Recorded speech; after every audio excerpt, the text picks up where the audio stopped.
تأهل المنتخب المغربي ضد منتخب كوريا الجنوبية إلى ربع نهائي كأس العالم لأقل من 20 سنة. لم نكن نتوقع أن يصل المغرب إلى هذا الربع، وأصبح المرشح الأول للفوز بلقب كأس العالم لأقل من 20 سنة. المنتخب المغربي يفوز على المنتخب الكوري، لعب الكل في الكل وتمكن من تحقيق تأهل كما قلت تاريخي إلى الدور الثاني، هو ثاني في تاريخ. المغرب إن شاء الله يديو لاكوب، بصح اللي الدراري صغار تحتها الفوتبول تاعك هذا هو الفوتبول كاش راح يكون. فالمنتخب المغربي من الجانب البدني في الشوط الأول في الصراعات الثنائية كان أفضل من المنتخب الكوري. هل هذا يعود إلى البنية المورفولوجية يعني دو ناتور طبيعية للأفارقة القوية، أم أنه فيه تحضيرات خاصة والجانب البدني فرق بين آسيا وإفريقيا، ولك المجال للحديث عن هذا الأمر؟ الفريق المغربي دافع على اناكي بطريقه يعني شرسه ولعبوا هذا كان بلوك طريبه يا مومون دوني. هو من الجانب البدني ما نقول على اي اساس اذا نهضروا على المورفوتيب يعني على لو غاباري، البنيه المورفولوجيه، البنيه المورفولوجيه والخزان البدني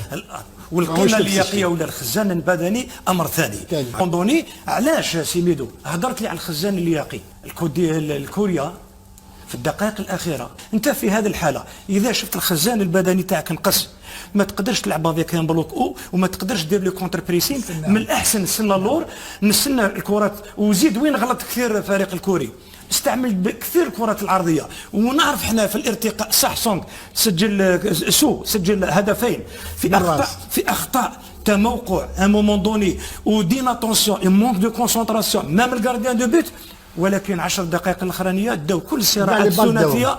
اذا كان البنيه المورفولوجيه اغلبيه الاحيان هي عند الفريق المغربي، اما اذا كان بالنسبه للخزان البدني هذا راجع للقيمه او مستوى التحضير كل منتخب. ما يخفالكش انه لاعبين الفريق الكوري بعد ما كان من يعني مما يدل على انك ما فيش مباراه لاكثر من 20 عرضيه في 10 دقائق، ضغط رهيب.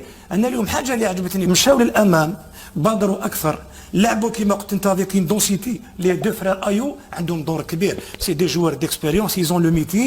ويليامز كيما تفضلت مي من قبل الثقل كامل كان محطوط على قدوس محمد قدوس. اليوم لا، نحاولوا شويه هذاك الثقل، لقى دي جوار قدام اللي يلعب معاهم، صح ما خرجوش بلي لاتيرو بزاف، صح ماركاو تعليمات من ماركاو دو بيت وما عرفوش كيفاش يحافظوا على لي دو بيت هذوك، عاودوا رجعوا لي كوريا على بالك لو ماتش يلايتي باسكولي، ومن بعدك تشوف عاود رجع ابري 3 2 يعاود يرجع.